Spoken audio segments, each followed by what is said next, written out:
Hi everyone, I welcome you all to our channel. तो आज हम 22 जून 2020 की ऑल इंडिया रेडियो न्यूज़ और the Indian Express newspaper editorial discuss करेंगे। टॉप हेडलाइंस के बाद ही हम एडिटोरियल देख लेंगे, क्योंकि चाइना से रिलेटेड ही सारे आर्टिकल आजकल आ रहे हैं, ठीक है, तो वो देखेंगे। Then Prime Minister Narendra Modi says practice of yoga boost immune system against कोविड-19 virus and yoga is found to be significant activity. तो सभी को पता है हमारा, और करंट पेंडेमिक सिचुएशन में तो हर दिन योगा करना भी चाहिए for physical and mental wellbeing, क्योंकि ये हमारी जो इंडिविजुअल एबिलिटी है डिजीज़ से फाइट करने की, तो उसको इफेक्टिव मैनर में ये क्या करता है, बढ़ा देता है। दिस ईयर द सेलिब्रेशन, तो मेन जो एग्जाम पर्पज से जो पूछा जाएगा वो क्या होता है कि ये इसकी साल 2020 वाला जो ईयर था, इसमें इंटरनेशनल योगा डे की थीम क्या थी, yoga at home, yoga with family. कौन सा इंटरनेशनल डे था ये? 6th international day of yoga 6 था।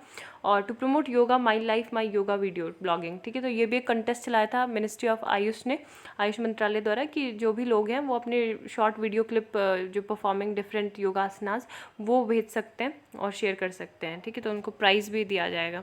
Defence minister holds meeting with chief of defence staff and 3 service chief on situation Ladakh. 4 terrorist killed by security forces on Kashmir valley. COVID की जो recovery rate है वो 55.49% हो गई है कंट्री में। और annular solar Eclipse with majestic ring of fire witnessed in several parts of India. तो वैसे पहले मैं एनुलर सोलर इक्लिप्स के बारे में बताती थी। सोलर इक्लिप्स होता क्या है, जैसे मतलब solar eclipse ring of fire भी से बोलते हैं, where in the sun appears like a ring of fire is visible in different parts of country. तो जैसे अगर उत्तराखंड और हरियाणा या फिर यहाँ राजस्थान वाले रीजन की बात करें, तो यहाँ पे हमने देखा एनुलर सोलर इक्लिप्स, ठीक है। रेस्ट ऑफ द कंट्री में कहीं कहीं पे टोटल सोलर इक्लिप्स भी देखने को मिला। इसके अलावा कहीं पे पार्शियल सोलर इक्लिप्स भी देखने को मिला। So there are 3 types of solar eclipse, total, annular and partial, ठीक है। तो यहाँ पे ये देखने को, ये क्रिसेंट शेप में दिख रहा होगा पार्शियल। तो सपोज ये है सन और यहाँ पे है अर्थ एंड यहाँ पे है मून, ठीक है। तो जब when moon comes between the sun and earth and the shadow falls on the surface of the earth, ठीक है। तो तब ये क्या हो जाता है, इक्लिप्स से बोलते हैं। तो जब यहाँ पे मून जो है ये इस तरह से सन को ये कवर कर लेता है पूरी तरीके से, लेकिन ये कुछ पार्ट जो होता है, ठीक है, सन का कुछ पार्ट ही विजिबल होता है अर्थ से, हमको पता है। तो इसको क्या बोलते हैं, एनुलर सोलर इक्लिप्स, ठीक है, एनुलर सोलर इक्लिप्स बोलते हैं। लेकिन जब यही मून जो है पूरा कवर कर लेता है सन को, तो इसको क्या बोलते हैं, टोटल सोलर इक्लिप्स, ठीक है, टोटल सोलर इक्लिप्स। यहाँ पे ये शेप भी ये देखने को मिल रहा है इस तरह से, है ना। तो ये वाला तो हो गया एनुलर सोलर इक्लिप्स, ये हो गया पार्शियल क्रिसेंट शेप का, जब यहाँ पे सन दिखने लगता है।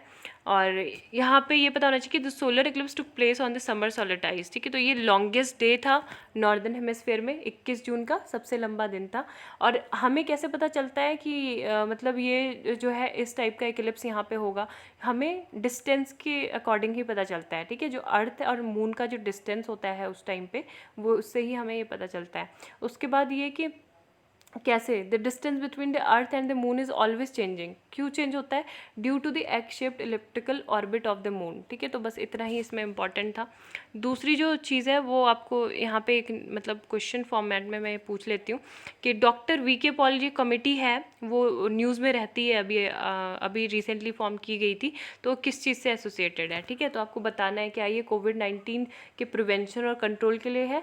बी ऑप्शन है to spell out revival plans for telecom sector, या फिर ये जो PPP in the health sector है उसके लिए। डी ऑप्शन है to frame rules for direct listing of Indian firms abroad, ठीक है। तो करेक्ट आंसर जो है आपको बताना है, ऑलरेडी पता चल गया होगा, अच्छी बात है, but you should know this, है ना। और बाकी हम देख लेते हैं एडिटोरियल। कल न्यूज़ नहीं बनी थी, बट मैंने सारे नोट्स बनाए हुए हैं, तो अगर टाइम मिलता है तो वो भी हम देख लेंगे। और अगर आपको पसंद आती वीडियो तो please do like, share and subscribe to our channel, ठीक है, शेयर ज़रूर करना।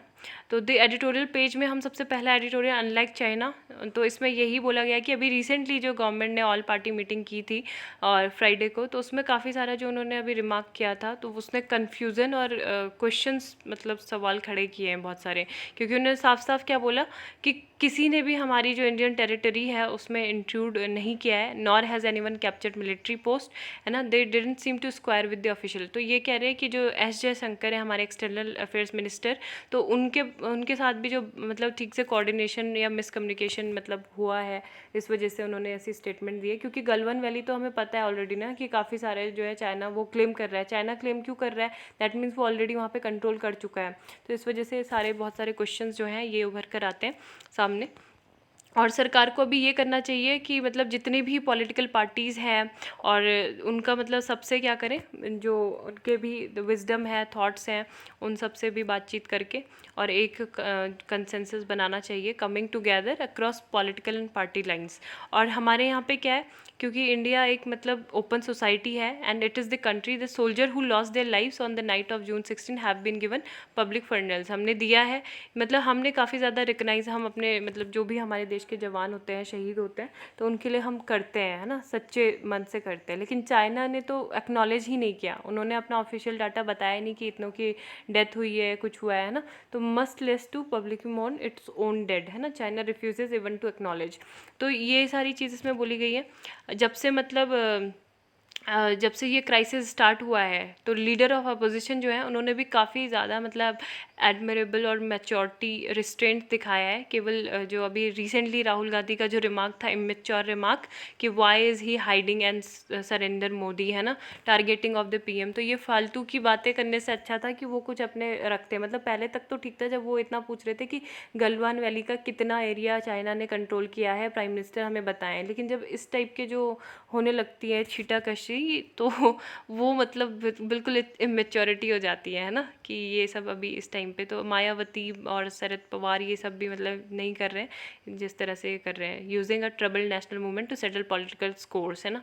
और तो यही चीज़ में बोली गई है कि as India frames a response to China act of aggression and prepare for the long haul ahead, national interest is best served by an opposition. कि अपोजिशन क्या कर सकते हैं, तभी वो जो क्वेश्चंस पूछ सकते हैं, है ना, सोलिडेरिटी और सपोर्ट दिखाएगा। और बाकी जो गवर्नमेंट है उनको सुनना चाहिए एंड आंसर भी देना चाहिए विद सिविलिटी एंड ऑनेस्टी। यहाँ पे भी जो है यही चीज़ बताई है, time for majority, Yogendra Yadav का ये आर्टिकल है, स्वराज के एडिटर हैं जो है। This country needs a de-escalation of rhetoric, the government needs room to decide its strategy. तो मतलब यहाँ पे यही बोला गया है, सपोज आपने अगर किसी से आप बात भी करते होगे तो कोई आपको पता चल जाता है कि ये इंसान मतलब मेच्योर है या नहीं है ना। क्यों? क्योंकि आपने कुछ भी बात बोली वो आपको सीधा जज करेगा या फिर रिएक्ट कर जाएगा तुरंत आपकी बात पे, रिस्पॉन्ड नहीं करेगा। तो जो मैच्योर पर्सन होते हैं वो रिएक्ट नहीं करते, वो क्या करते हैं, जब उनको ज़रूरत होती है तब वो रिस्पॉन्ड करते हैं। तो इसी तरह से मतलब क्या है, जो कंट्रीज़ भी होती हैं, mature Nations do not react when provoked. ठीक है, अगर आपको कोई प्रोवोक भी कर रहा है तो मैच्योर नेशन क्या है, कभी भी वो प्रोवोक रिएक्ट नहीं करते, and they respond when they choose to. तो ये सारी चीज़ें इसमें ये कही गई हैं कि we need to remember that this mess is not just of the PM's making. Any government would have to deal with the huge and difficult legacy on the Chinese border. Besides a democracy, there is a time for everything.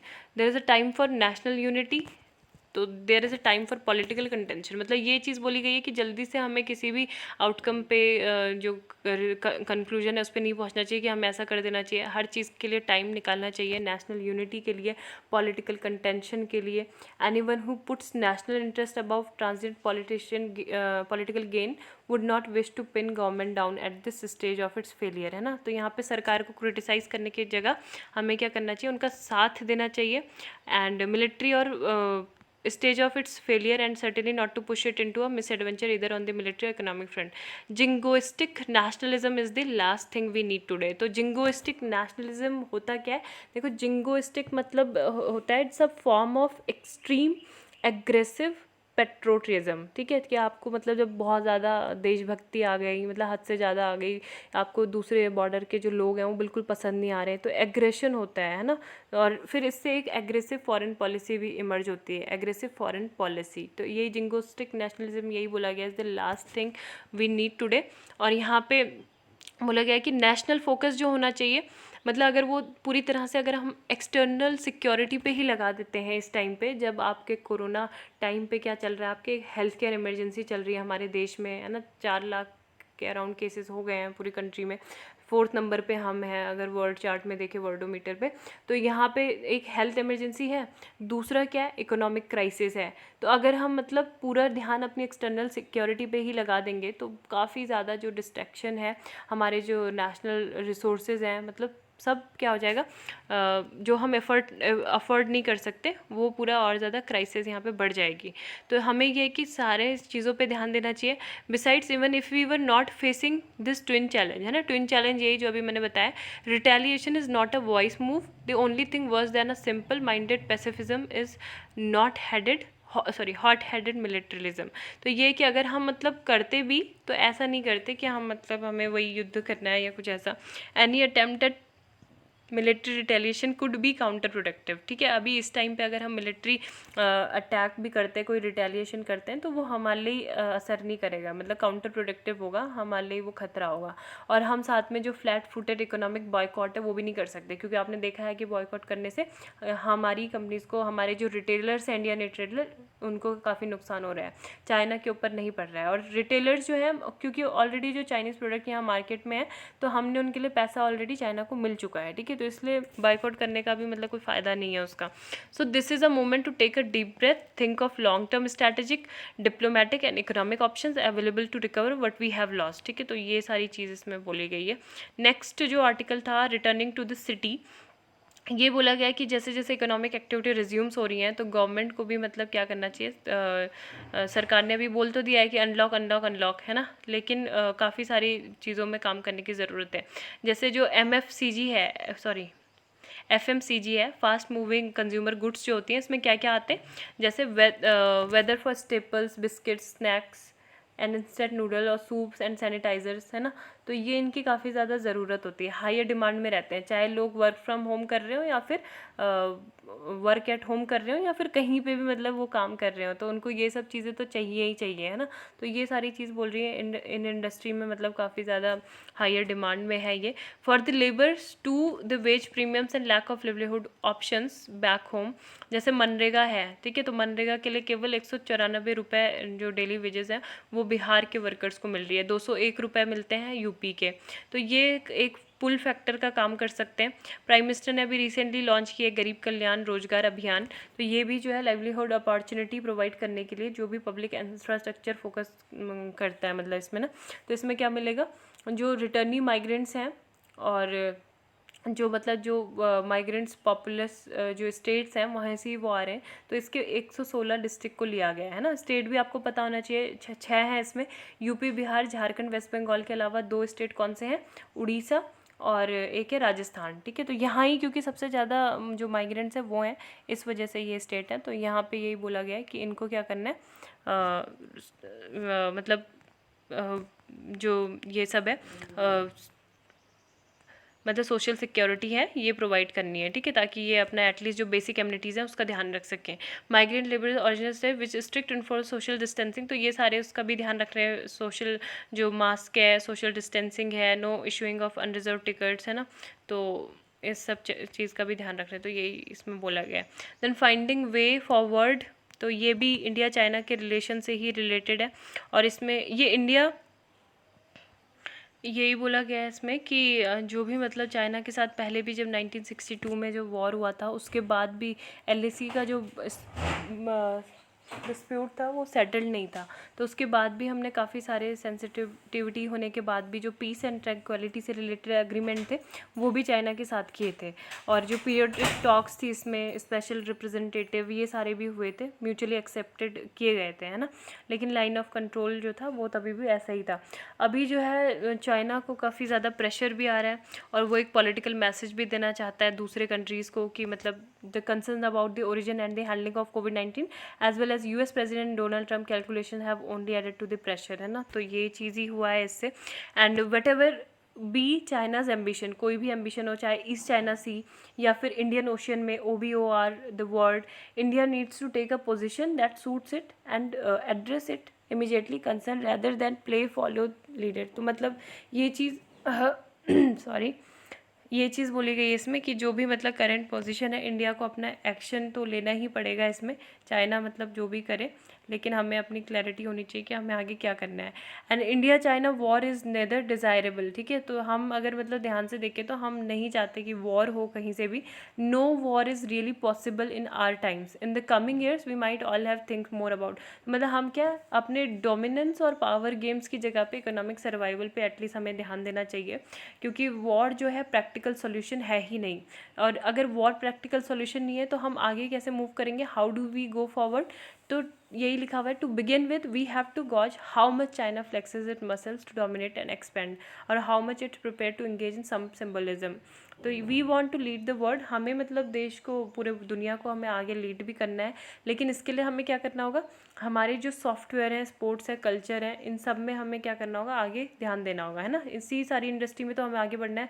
अभी जितने भी software industry में देखिए, smartphone से लेके जो gadgets हैं या फिर जो टीवी है, ठीक है, कारें हैं, वो सब में चाइना की इंडस्ट्री है। स्पोर्ट्स में भी चाइना का है। तो ये सब में हमें अपना ही मोनोपोली क्या है, मतलब इस्टेब्लिश भी कर लें तो उतना भी काफ़ी है। And we also want to be an economic power भी बनना है हमें, ताकि हम चाइना से एटलीस्ट मैच कर सकें।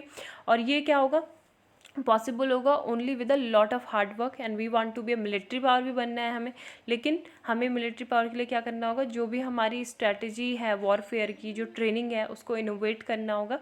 और we will have to show that liberty is unique to India for the world to emulate, ठीक है। We want to win friends and influence people, तो हमें ये सारी चीज़ें उसके लिए करनी होंगी। और two belated all party meetings exhibited the much needed support of the government, तो गवर्नमेंट का भी अभी सपोर्ट करना होगा। How are we to live with a neighbour we did not choose but need to live with an honour and cooperation. तो मतलब वही है कि you can change your friends but not neighbours. तो हमें अपने अल्टीमेट ऑब्जेक्टिव जो है वो हमेशा यही होना चाहिए कि इंडिया का जो ऑनर है और प्रेस्टीज है उसको मेंटेन रखा जाए, है ना। तो यहाँ पे इंडिया नेपाल के रिलेशन से रिलेटेड है। अभी आपको पता होगा नेपाल के साथ भी हमारे जो जितने भी टाइज थे वो बहुत ही ख़राब होते जा रहे हैं। तो Nepal parliament has cleared a map, उन्होंने जो मैप है वो क्लियर कर दिया है, इंक्लूड्स एरिया विद इंडिया। जो हमारे एरियाज़ हैं पिथौरागढ़ डिस्ट्रिक्ट के, हमारे उत्तराखंड के लिम्पियाधुरा, लिपुलेख एंड कालापानी, तो इनको उन्होंने अपने मैप में शो कर दिया है, नेपालियन मैप में, ठीक है। तो ये चीज़ इसमें बोली गई है। और ये मतलब चाइना की बिहेस्ट पे कर रहा है, जो हमारे आर्मी चीफ थे उन्होंने भी कहा था। फेवरिंग इंडिया यहाँ पे अगर बोले तो previous stand offs have been effectively resolve through direct negotiation, back channel diplomacy, मतलब जब भी हम बातचीत करते थे, जब भी हमारे डिस्प्यूट होते थे, वो या तो डायरेक्ट बातें करके हो जाते थे रिजॉल्व, या फिर जो बैक चैनल डिप्लोमेसी था, ठीक है, उससे हो जाते थे दोनों साइड से। लेकिन तब अभी आज ये सिचुएशन चेंज है। 1960s में देखें तो 1916 में क्या हुआ था, चाइना मतलब एक रोड बिल्ड कर रहे थे to connect Nepal with Tibet and had only, तो मतलब वहाँ के जो किंग महेंद्र थे उनका ये कहना था कि ये केवल क्या है, इसकी डेवलपमेंटल सिग्निफिकेंस है, इसकी कोई भी स्ट्रैटेजिक सिग्निफिकेंस नहीं है। 1980 में क्या हुआ, चाइना ने मतलब एक ग्लोबल टेंडर मिल गया था चाइना को कि 210 किलोमीटर वो कोल्हापुर बनबसा रोड जो है वहाँ पे बना सकता है। लेकिन ये जो रोड थी इंडियन बॉर्डर से मिलती थी, तो ये हमारी सिक्योरिटी का मतलब बहुत ज़्यादा कंसर्न था। जब राजीव गांधी ने कंसर्न उठाया था तो वहाँ के जो किंग वीरेंद्र थे उन्होंने ये रिजेक्ट कर दिया था कि चाइना नहीं बना सकता, है ना। तो ये चीज़ हुई थी उस टाइम पर, मतलब इतना सपोर्ट करते थे। अभी ये बोल रहे हैं 1962 में king Mahendra gave the Kalapani location temporary to India, है ना। उस टाइम पे जब 1962 का वॉर हुआ था तो उस पर हमें चाहिए थी ये लोकेशन, मतलब ऐसा थी तो हमारी ऑलमोस्ट, पर ये बोला है कि दे दी थी जब जवाहरलाल नेहरू ने रिक्वेस्ट किया था। India set back in the war with China, however this is not a line with India's official perception, ठीक है, ये लाइन तो है नहीं। Both monarchs Mahendra and Birendra thrived on a diet of anti Indian nationalism. तो ये चीज़ है। 2005-6 में फिर क्या हुआ था, 12 पॉइंट अंडरस्टैंडिंग, ठीक है, 12 पॉइंट जो अंडरस्टैंडिंग थी वो among 8 political parties including Maoist, signed in November 2005 in Delhi में साइन की गई। तो इसमें यही था, scripted the ouster of the monarchy, ठीक है। और इसके बाद मोनार्की का सस्पेंशन भी हुआ था 2008 में। And declaration of Nepal as a secular country was followed by Nepal's journey towards federalism. तो ये सारे जो इशू थे ये कहीं भी पार्लियामेंट में मतलब ऐसा डिस्कस नहीं किए गए। उसके बाद जो EU है, US है, तो ये भी मतलब इंडिया के अलाइज के तौर पे उभरे। और यहाँ पे नेपाल के जो ट्रांजिशन था 2005 से 6 में, तो इन्होंने काफ़ी ज़्यादा यहाँ पे सपोर्ट किया था। लेकिन चाइना को यही चीज़ मतलब सही नहीं लगी थी कि कंबाइंड यहाँ पे प्रेजेंस हो गई है, तीनों जो देश हैं है ना उनकी, US भी आ रहा है, EU भी आ रहा है और इंडिया भी साथ में है नेपाल के। तो यहाँ पे फिर उन्होंने क्या कर दिया, जो भी मतलब हमारी जो प्रेजेंस थी, चाहे वो इन्वेस्टमेंट हो या फिर टूरिज्म से रिलेटेड हो, पोस्ट अर्थक्वेक में जो हम मतलब रिकन्स्ट्रक्शन या फिर ट्रेड एनर्जी में जो हम वहाँ पे सप्लाई करते हैं, तो ये सारी चीज़ें हैं ना। तो इंडिया उस टाइम पे मतलब काफ़ी सही था, अपॉर्चुनिटी का हमने फ़ायदा नहीं उठाया। और साथ में मतलब हमारी ये भी स्ट्रेटजी रहती है कि किसी कंट्री के हम इंटरनल मैटर में नहीं बोलेंगे, है ना, क्योंकि हम नहीं चाहते कि हम किसी, लेकिन चाइना क्या करता है, चाइना ने पूरी तरह से अपने जो पॉलिटिकल एनवॉय थे उन्हीं को वहाँ सीधा सीधा भेज दिया। तो अभी जो हमारा इन्फ्लुएंस था, ठीक है, तो जो भी ये हैं रूलिंग NCP के headed jointly by Oli and Prachanda, तो are no longer under Indian influence. तो हमारे इन्फ्लुएंस में ये है नहीं अब से। और तब से जो है नेपाल में Oli became a nationalist and gained much popularity thanks to the blockade. In the current sentiment triggered by border dispute, the idea of nationalism once again been appropriated. Communist leader who has all the concentrated state powers upon himself, ठीक है। तो ये ओली ही है जो India और नेपाल के जो border है उनको डिक्टेट कर रहा है। कल का भी मतलब एक था आर्टिकल जिसमें ओली ने ये बोला था कि अभी जो है पूरे पेंडेमिक से जो पूरी दुनिया को बचा सकता है वो केवल चाइना ही बचा सकता है। तो इस तरह की उनकी जो स्टेटमेंट है वो आती रहती है लगातार। और ये चीज़ बोला गया कि ओवर द ईयर्स तो इंडिया की मतलब कहीं ना कहीं गलती ये है कि हमने जो हमारी सॉफ्ट पावर है उस पर फोकस नहीं किया, बल्कि हमारे जो सिक्योरिटी कंसर्न थे, जो हमारे थ्रेट परसेप्शन थे, उस पर हमने ज़्यादा फोकस किया, है ना। हमने ये देखना चाहिए था कि नेपाल से इंडिया के जो रोटी बेटी वाला जो रिश्ता है ना, ब्रेड एंड डॉटर वाला, मैरिजेस से हम कनेक्टेड हैं, रिलेशनशिप और फिर जो लाइवलीहुड है उस पर डिपेंडेंट है, तो वो चीज़ को हमें बरकरार रखना चाहिए था। लेकिन हमने क्या फोकस किया कि ज़्यादातर मतलब चाइना का इंट्रूजन वहाँ पे ना हो और ऐसा हो जाए वहाँ पे। तो ये सब हमें नहीं करना चाहिए था। During the current spell of dispute India has once again began valuing, अब हम करने लगे वैल्यू जो हमारे कॉमन सिविलाइजेशन थे, कल्चर थे, historic and people to people ties थे, ये करने लगे हैं हम, ठीक है। तो एडिटोरियल में बस इतना ही। मैं एक अभी दूसरा वीडियो बनाती हूँ तो उसमें मैं बाकी की जो न्यूज़ बची है वो हम डिस्कस कर लेंगे। Thank you, have a nice day.